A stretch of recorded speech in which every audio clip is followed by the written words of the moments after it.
दास सर्वोत्तमाचा. लेखन आणि वाचन सौ योजनगंधा जोशी. पुष्प चौथे. शुद्ध बीजापोटी. श्रीराम समर्थ. जय जय रघुवीर समर्थ.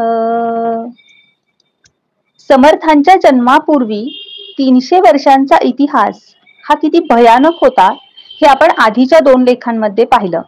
त्या काळी 2 संकटांनी देश ग्रासलेला होता.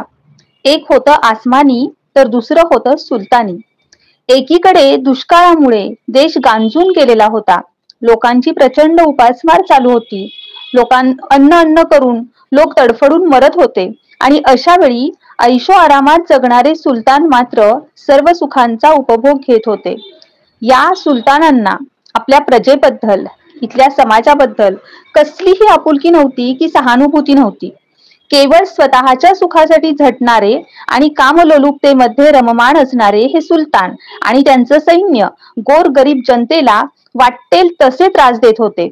शेतात धान्य पिको अथवा ना पिको, अव्वाच्या सव्वा शेतसारा खंडणीप्रमाणे वसूल करतच होते. मर कष्ट करून 4 घास कुटुंबियांसाठी मिळवावे तर हे निर्दयी सुलतान लोकांच्या तोंडचे घास काढून घेत होते. एकंदरीत समाजाची सर्व स्तरावर भयंकर पिळवणूक चालू होती. खर तर ही आसमानी आणि सुलतानी अशी 2 वेगवेगळी संकट नव्हतीच मुळी. संकट एकच होतं आणि ते म्हणजे सुलतानी संकट. वरपांगी आसमानी दर्शवणारं परंतु सुलतानांनीच निर्माण केलेलं असं हे सुलतानी संकट. जर शासक कल्याणकारी असेल तर आसमानी संकटातही जनतेची हर प्रकारे काळजी घेतली जाते. पण शासकच भक्षक असतील तर आसमानी संकट कैकपटींनी उग्र होत असतं. त्या सुलतानांच्या कावेबाजपणामुळे रयतेला अन्न पाण्याला महाग व्हावं लागलं होतं. सारा देश अक्षरशः पिचून गेला होता. सगळीकडे पोट खपाटीला गेलेली मुलं आणि कुटुंबाला कसं पोसायचं या चिंतेनं व्याकुळ झालेली सामान्य जनता दिसत होती. या सर्व परिस्थितीचं समर्थांनी स्वतः जे निरीक्षण केलं ते त्यांनी अगदी मोजक्या पण चपकल शब्दात मांडलंय. ऐसे अवघेची नासले, सत्यासत्य हरपले, अवघे अनायक जाहले चहूकडे. मतामतांचा गलबला, कोणी पुसेना कोणाला, जो जे मती सापडला तयासी तेची थोर. करंटे मिळाले सारे, जो तो बुद्धीच सांगतो, आळसे चालना नाही, करता कोणी दिसेची ना. समर्थ म्हणतात, सत्ता आपल्या हातात नाही, आपण परकीयांचे गुलाम झालेलो आहोत. सर्व काही नासलं आहे. सत्याचा मागमूसही राहिलेला नाही. सगळीकडे अराजकता माजलेली आहे. प्रत्येक जण आपापलं वेगळं मत मांडत सुटलं आहे आणि त्यातून मतामतांचा गोंधळ निर्माण झालाय. कोणी कोणाला विचारत नाही.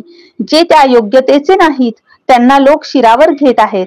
असे सारे करंटे एकत्र आलेले आहेत आणि अशा परिस्थितीमध्ये कोणीही असा शहाणा विद्वान मनुष्य नाही की जो देशाला या परिस्थितीतून बाहेर काढण्यास मदत करेल. संपूर्ण देश भरडला जात होता. समर्थ ज्या घराण्यात जन्माला आले ते ठोसर कुटुंब तरी कसं अपवाद असेल. या सर्व संकटांची झळ ठोसर कुटुंबानेही सोसली होती. ठोसर घराण्याचे मूळ पुरुष कृष्णाजी ठोसर हे बिदर प्रांतात राहत होते. तिथं यवनांचा भयंकर त्रास झाल्यामुळे आणि दुष्काळात प्रचंड वाताहत झाल्यामुळे कृष्णाजी पंतांना बिदर प्रांत सोडून इसवी सन 962 साली मराठवाड्यात यावं लागलं. मराठवाड्यातल्या गोदावरी नदीच्या उत्तरेस असलेल्या मौजे हिवरे या गावी ते स्थायिक झाले. ठोसर कुटुंबातील सर्वच पिढ्या अत्यंत कर्तबगार, धर्मपरायण आणि श्रद्धाळू असल्यानं त्यांच्या भागातील सर्वच लोक त्यांना मानू लागले.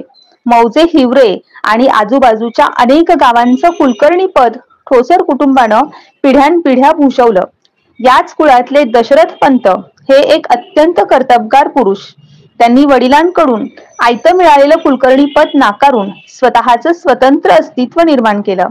हिवरे गावापासून 3 कोसांवर असलेल्या पडपांढरी या गावी येऊन त्या गावच्या प्रमुखाला म्हणजे लखमाजी गवळी याला आपला मनोदय त्यांनी सांगितला. वडिलांकडून आलेलं आयतं पद सांभाळण्यापेक्षा मला स्वतःला सिद्ध करायचंय असं त्यानं सांगितलं. त्याच्या साह्यानं त्यांनी या गावाचा चेहरा मोहरा पार बदलून टाकला आणि त्या गावाला मौजेना जांब हे नाव दिलं. हे जांब गाव म्हणजेच समर्थांचं जन्मस्थान. शुद्ध बीजापोटी फळे रसाळ गोमटी असं म्हणतात ते काही खोटं नाही. दशरथ पंतांपासून पुढे समर्थांचे वडील सूर्याजी पंतांपर्यंत 22 पिढ्या त्यांच्या कुळामध्ये भगवंताची उपासना चालू होती. अशी पिढ्यानपिढ्या उपासना ज्या कुळामध्ये चालू असते त्या कुळाला दैवी शक्तीचा लाभ होतो. याचं अगदी समर्पक उदाहरण म्हणजे समर्थांचे वडील सूर्याजी पंत. त्यांच्या वाट्याला या 22 पिढ्यांची पुण्याई आली. आपल्या वरिष्ठांच्या चरित्राचा ठसा कनिष्ठांच्या जीवनावर उमटतच असतो. ज्ञानेश्वर महाराज म्हणतात, येथ वडील जे जे करती तया नाम धर्म ठेविती येर तेची अनुसरती सकळ लोक.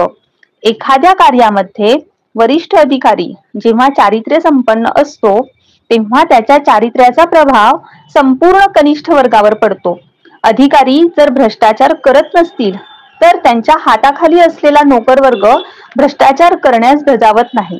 अयोध्या नगरीमध्ये श्रीरामांचे पूर्वज स्वतः निष्कलंक होते आणि म्हणूनच रामराज्य हा अनेक पिढ्यांच्या पुण्याईचा एकत्रित परिणाम होता. अगदी त्याचप्रमाणे ठोसर घराण्याच्या पिढ्यानपिढ्या भगवंताच्या भक्तीमध्ये रममान झाल्यामुळेच सूर्याजी पंत यांना साक्षात सूर्यदेव आणि प्रभू श्रीराम यांचं दर्शन झालं आणि पुढे जाऊन समर्थांचे ज्येष्ठ बंधू गंगाधर पंत व नारायण म्हणजेच श्री समर्थ रामदास यांचा जन्म झाला. समर्थांच्या जन्माविषयी आपण पुढल्या लेखात विस्ताराने जाणून घेणार आहोत. पण तोपर्यंत श्रीराम समर्थ.